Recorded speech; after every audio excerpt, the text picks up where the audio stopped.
In the heart of Arabian Peninsula, where the sun paints the sky in hues of gold, and the desert wind whispers the tales of resilience, a new narrative of sustainability is emerging every day, every minute, every second is a high frequency data. One that transcends traditional boundaries and embraces shared commitment to sustainability. United Arab Emirates, UAE, a nation known for its towering skyscraper and opulent lifestyle, is now witnessing a remarkable shift as its young population or young minds takes the stage to pursue the future of sustainability. I have a great privilege to introduce you very well selected three great minds, young minds I could say. Mariam Al-Hamadi, Fulbright Scholar. Latifa Al-Mansuri from Environmental Agency of Abu Dhabi. And Mariam Al-Habishi from Standard Chartered Bank. And at the end, my co-host or co-chair, Sergio Scandizo, is a head of internal model of European Investment Bank in Luxembourg. Now, Sergio, I would request you to kickstart with a question. Answer. Okay. I'm not sure it worked. Can you hear me? Okay. Thank you very much, Chitro, and thanks to our young panelists. I think I'm saying nothing original if I notice that the United Arab Emirates is going through a development period that is unprecedented in scope, scale, and timing. And this incredible growth and development not only belongs to young people because young people are bestowed the fruits of development upon them, but young people feel the responsibility and the commitment to lead this development so that this development can continue without unwanted and possibly terrible consequences. That is why this commitment is so deeply felt by young people, not just in the Emirates, but anywhere else, because they feel that there is a profound symbiosis and partnership between the people and this planet, not just between every single people and the patch of land that they happen to occupy.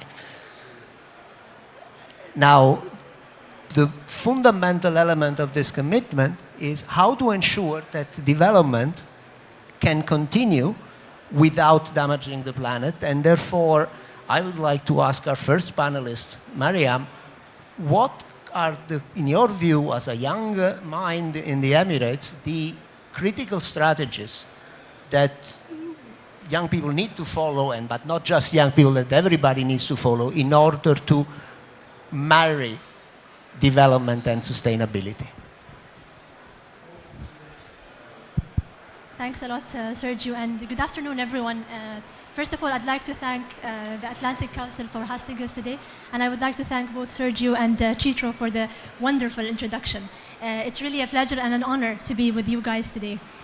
To answer your question, Sergio, probably I would think about it more from different aspects, but there are three areas where I think, that balance sort of would strike between sustainable outcomes as well as diversification.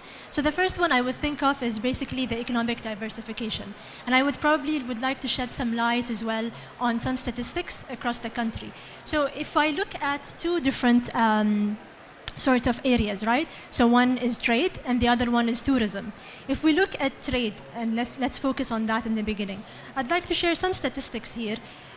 First and foremost, currently non-oil sectors account for 70% of total GDP. and this is versus only 10% in 1971. So you can imagine the growth in the non-oil sector and how the UAE had diversified that economy and had that leadership in thought since the 1970s. And maybe the second statistic I want to share is basically the UAE non-oil foreign trade totals around 2.2 trillion in 2022, and that's a 17% growth since 2021. Not only that, but we do have a target of AED 3 trillion to end by 2030. Now, some more statistics as well. If we look at trade, then definitely we want to look at the exports. If we look at the exports, then the national non-oil exports in 2022 have totaled to around 366 billion dirhams, and that's a 16.4% increase in total foreign trade, let alone the re-exports as well. And we've seen a lot of efforts from the credit insurance companies to make the re-exports story a successful one. In that, on that note as well, we look at the re-exports industry in the UAE, and that totals for 614 billion. Compared to imports of AED 1.25 trillion. So those are some statistics on the UAE and those on the non-oil sector. I'd like to share another area, which is basically investments in sustainable infrastructure and renewable. So we just talked about the foreign direct investment, and we talked about how that have grown extensively during the past few years. However, I was curious to know a little bit more about how much out of those foreign direct investment have been allocated for sustainable investments and sustainable projects. So some more statistics, and numbers don't lie, right? So basically in 2022, UAE attracted around $36 billion foreign direct investments for renewable energy only. And that has been remarkable. That made the UAE rank 16th in terms globally of FDI attraction. That's a huge number that some of the developing countries are looking at. Two more things I want to mention. UAE is the world's 4th largest recipient of greenfield projects and one of the world's most active nations in investing overseas. Total investments in renewable energy is a near around $45 billion, and UAE FDI outflows dedicated is, as I mentioned, $36 billion. So I think looking at this more from a macroeconomic perspective and from a strategic investment perspective, having built the infrastructure socially and environmentally in the UAE enables us to attract this investment into the UAE. I think the final aspect I wanted to mention is basically from a social inclusion perspective. And I know Chitro would love this, but from an Emiratization effort, we've seen a lot of companies in the UAE supporting the public sector and supporting the public policies in Emiratization. And the fine young ladies over here are definitely a testament on that. And with that note, I'd like to pass this on to my colleagues as well to share their ideas on the balancing. Thank you, Mariam. I want to add up on the points where she mentioned that we are encouraging diversification of economy from the country. So this has been supported from an environmental point of view as well. As the Environment Agency Abu Dhabi have developed multiple programs and strategies that support it. For example, earlier this year, we've launched the Strategic Environmental Assessment Program. The program focuses on embedding the pillars of sustainability in policies and projects and any development happening on a strategic emirate level in the Emirate of Abu Dhabi. And this program is also complemented by the Green Industries Environmental Labeling Program that provides incentives for industries that have the best environmental practices and that put effort in environmental protection. So having those programs just shows how the country is enabling and supporting diversification of economy from different pillars, including environmental.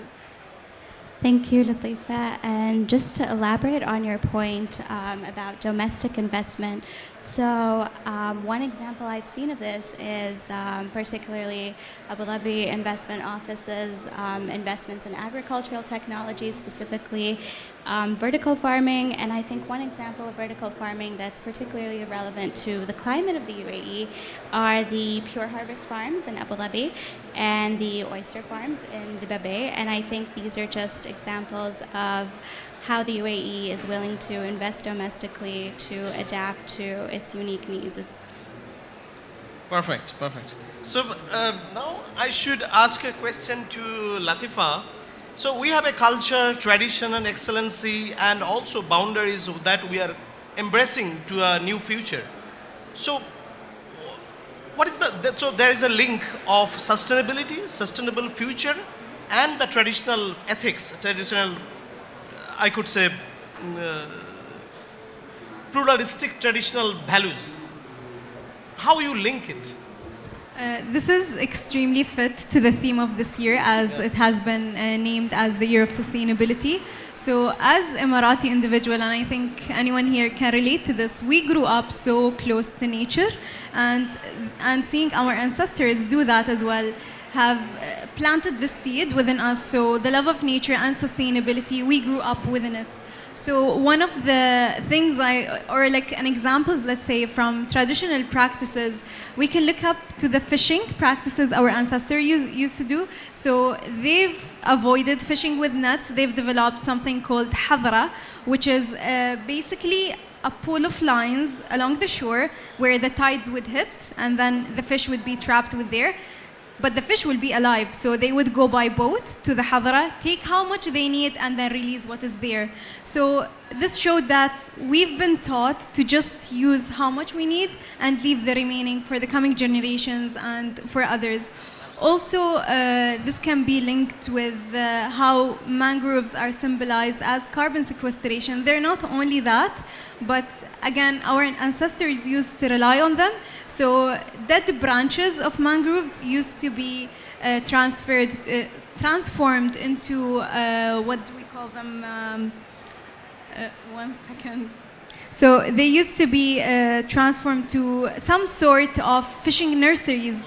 They would wrap up the branches of mangroves, they would put them into water. This will encourage fish to come and nurse there, and then therefore increasing the fish also stocks. the biodiversity of it. And all that. Yeah, so they used to take also the environmental waste and transform it into something that would pay off for the nature as well.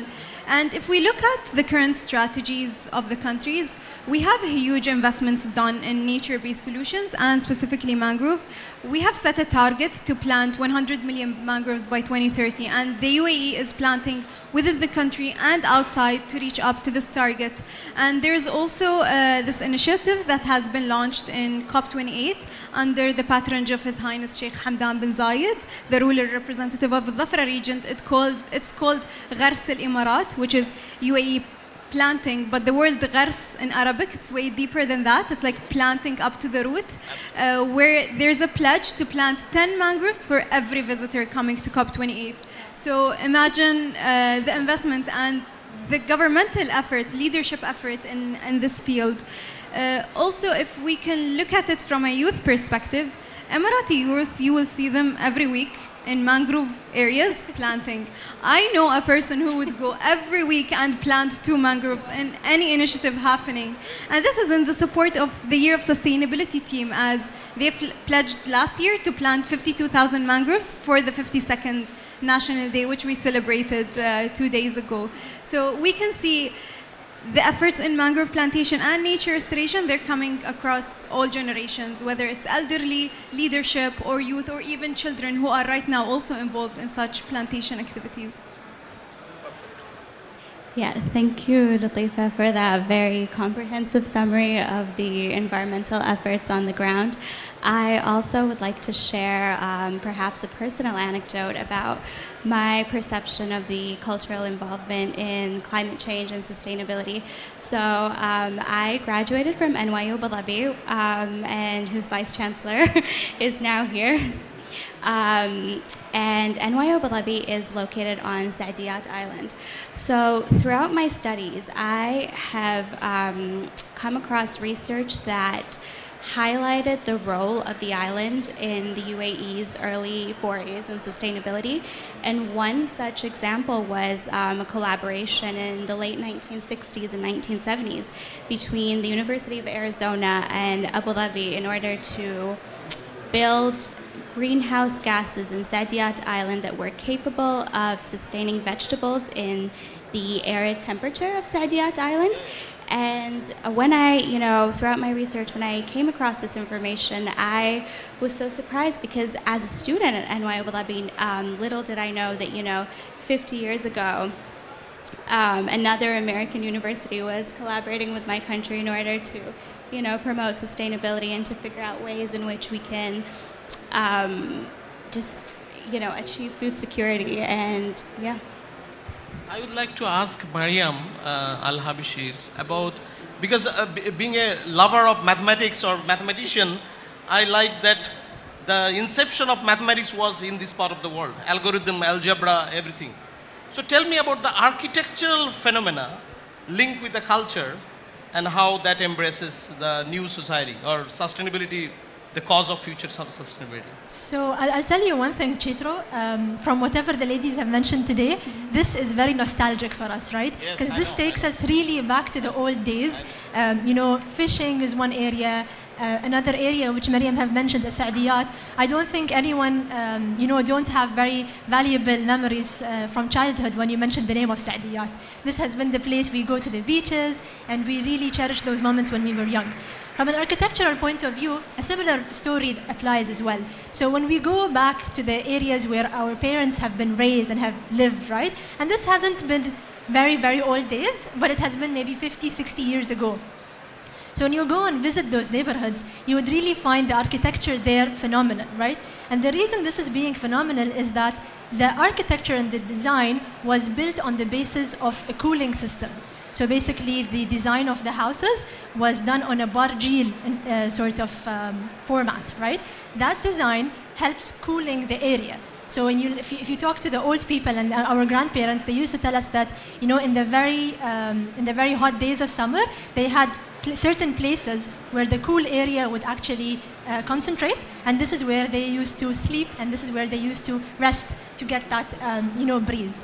Similarly, and if we talk about how young people in the UAE have sort of embedded those traditions and culture, we've seen Ministry of Climate Change and Environment.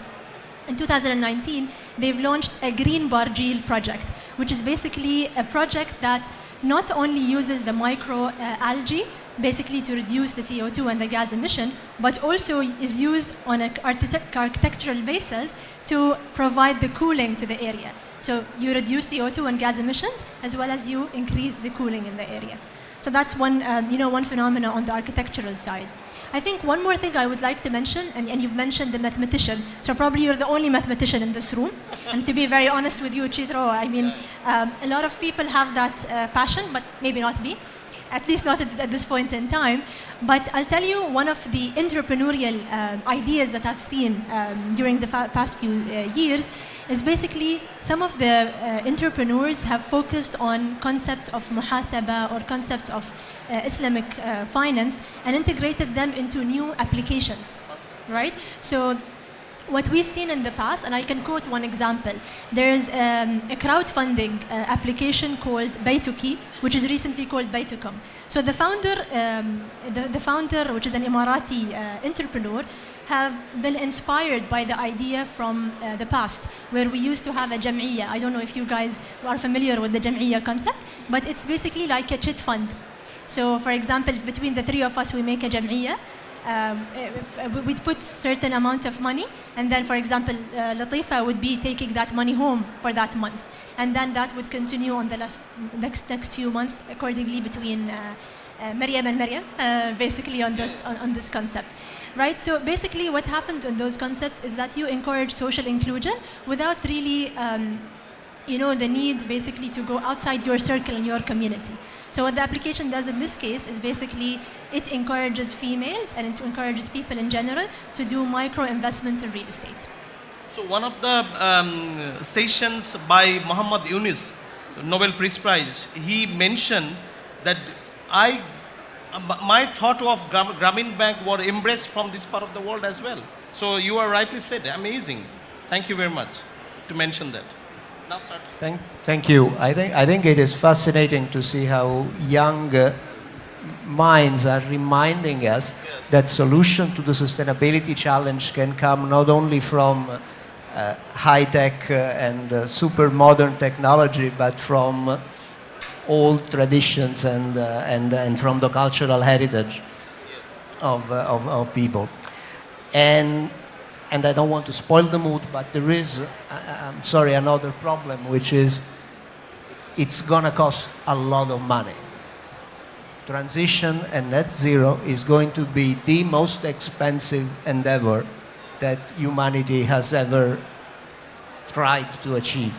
And we are talking about trillions as if they were, dirhams or euros, but we're talking to go from 2 to 4 trillions for per year, just for the transition, and for net zero possibly to 6.7 trillion. And I'm sure these estimates are, approximate for the very simple reason that they are so huge. So one fundamental thought is that there is no way this can be done just with government money, no matter how rich the government. So only an alignment of private investment and public goals, and of course also public money, can hope to achieve this kind of solution and this kind of mobilization of capital. And understanding how this can happen, this can be made to happen, is absolutely fundamental in the immediate future. So I would like to ask Mariam again, as a banker, but also as a young Emirati, what do you think are the priorities in trying to align private money and private investment with public goals here in the Emirates and more broadly? Thanks, Sergio. In our next panel, I'll make sure I won't sit beside you so that I don't get all of the questions from your side. But this brings me actually to a very important point, right? Because at the end of the day, one hand cannot clap. And that is exactly what has been going on for the last 2-3 days in COP, which we've been hearing. A lot of agreements have been signed, a lot of MOUs have been, the focal point of the discussions. And God bless the team who have been working on the negotiations day and night, and for us and for the next generations to see the impact and the fruits of those discussions. And I know, Mariam over here as well, is an expert on the climate diplomacy, and she'll be sharing with us a lot of things that happen from a climate diplomacy perspective and how that drills down into the other areas. But if I go directly to your question, Sergio, right? So you're asking about how does the alignment between the private sector and the public sector would help us achieve those goals. So that's a very important question, right? And it has been keeping a lot of people and keeping a lot of stakeholders busy during the last few decades, maybe. So what we have in mind is basically, Sergio, when we look at it, we will first look at the framework of the UAE and how they look at the sustainable finance. Once you have a framework in place, and again with the great efforts of the COP28 and the team, once we have alignment on countries level, and once we have everyone committed to make that happen, then we can start discussing different aspects from a financial intermediary's perspective. As a financial intermediary, different institutions, they try to bridge the gap between the investments that are required in sustainable finance, as well as the investors that are available. So that is basically some of the roles that the financial institutions play. They channel the funds from separate investors and direct them or channel them back into sustainable outcomes. I would like to share some more statistics on that perspective as well. Basically the UAE Sustainable Finance Working Group identified 3 actions to support the development of the nationwide sustainable finance framework. One is, as we mentioned, strengthening the sustainable disclosures in the UAE, fostering the sustainable focused corporate governance, and developing UAE taxonomy of sustainable activities. Once we have those 3 activities in place, then we will be ready to start discussing what is the public sector effort as well as the private sector effort that can help us drive that. So I'll look first at the public sector, and we can see from a framework perspective how did certain organizations within the UAE pave the way for different stakeholders, right? So first of all, Ministry of Climate Change and Environment, for example, is working on defining a common green taxonomy. We know that EU has a taxonomy already. So the UAE is working on that taxonomy at the sectoral level, identifying the green projects and matching them with the low-cost investments and investors out there. The second thing is that the authorities are assessing the need for targeted investments and incentives to facilitate public-private partnerships, so PPPs, right, for green projects. And they want to develop the green finance capability building and capacity building programs to facilitate green projects implementation. So that's from a public sector sort of perspective. When we look at the private sector, we look at it from different perspectives, right? Certain companies in the UAE on the private sector have issued green bonds, have issued green sukuks, and they have been the pioneers in doing so, which has been a great way to spread awareness, but also to create the capital market that is sustainable for the rest of the investors, to create that capital base as well as the investor base for the right projects. So how can the private sector play a role over here? Financial institutions are prioritizing sustainable finance in their agendas. They're putting certain KPIs to incorporate that and embed it in their performance. But also, on the other hand, not just financial institutions can make this work. We will need the investors also to take that step. So there are usually two criteria we look at any investment, right, to determine the return of investment. There is risk and there is return. But there's one more element that we've seen in the past have been very important, crucial, and that is impact. So now we have risk, return, and impact, and that is the formula of which ROI is being looked at nowadays. I hope that answers your question, Sergio. You did very interestingly, and I am sure your young friends can also add to it. So before we asked the diplomacy to Mariam, can I ask Latifa, is there any government funding that is also propelling these public partners from environmental agency point of view? Yeah, no need to share anything which is not shared. No worries. So I wanted to shed the light on what Mariam have mentioned from a youth perspective. So usually the main issue with youth is finding funding for their solutions, especially in the climate change aspect. So 2% of global funds go to youth-led projects that are successful in the field of environment. This is very low. When you talk about millions of dollars or billions even, it's such a small amount, 2%. And luckily in the UAE, we have a lot of initiatives that support youth in the climate space that have pioneering solutions that would impact the energy transition and the field of climate change as well on the whole globe. So one of those is an initiative under UICCA, which is under Her Highness Sheikh Hashem bin Sultan bin Khalifa Al Nahyan.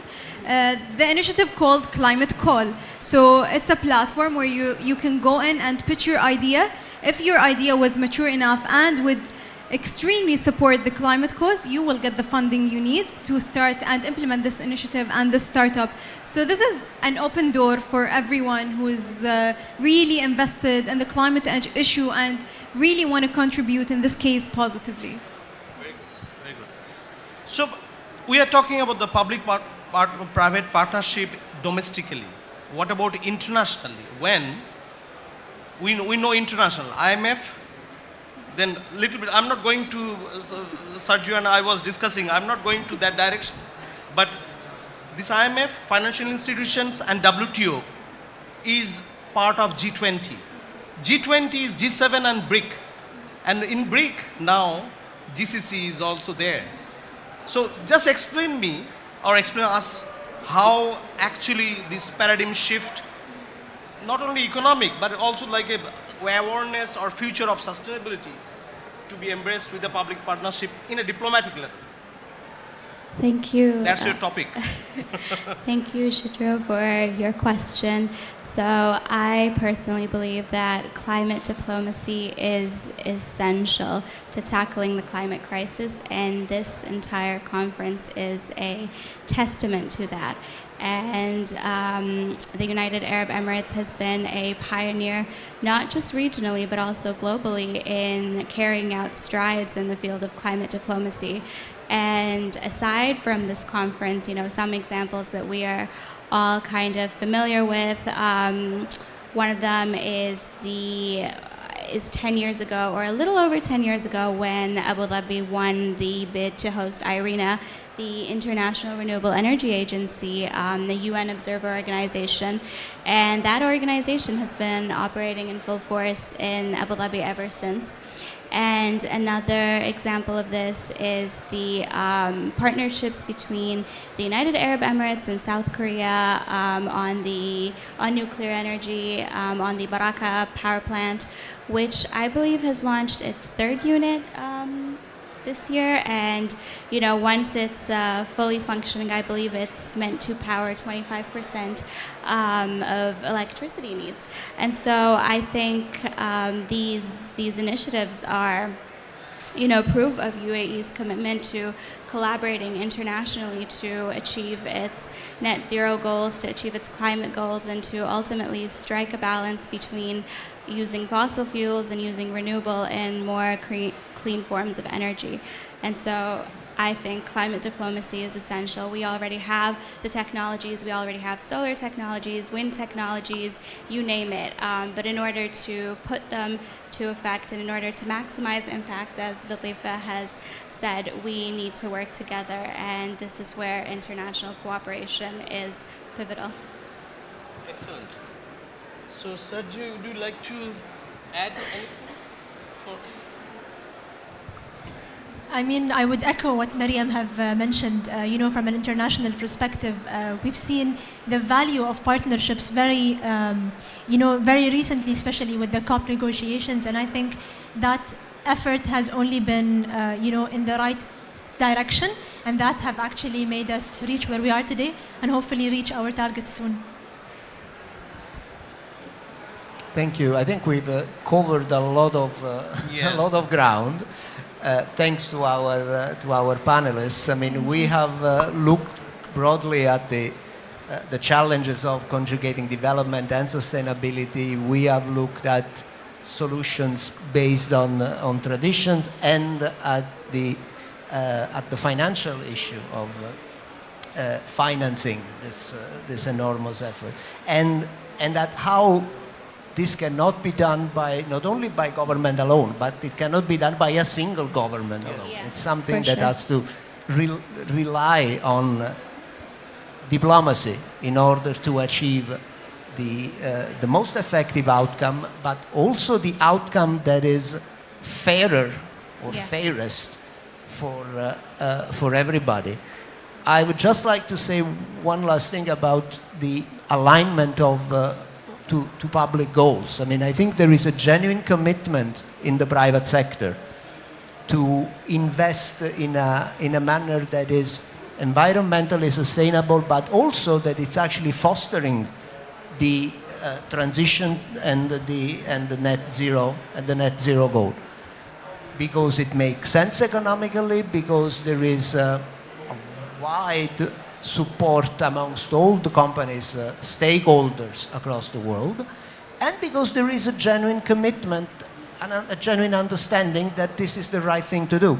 But the business needs a clear framework to communicate this commitment, not just, in broad terms. This is to say, you see the word sustainable written everywhere these days. We even have sustainable ice creams, I've seen in one place. Beyond the marketing, we need hard numbers and hard proof that the money is going in the right direction towards the right objectives. And governments need to set very clearly what those objectives are and what are the criteria and the metrics on the basis of which this can be discriminated amongst the different the millions investment opportunities that exist. And on that last point, given that in no other place there are as many investment opportunities as in the UAE in this particular moment, I'd like to thank again Mariam, Latifa, and Mariam, and my co-host Chitro, as well as the Atlantic Council and the organization. Thank you very much indeed. Thank you very much. Thank you Round of everyone applause for to attending. the rockstar Emirati minds.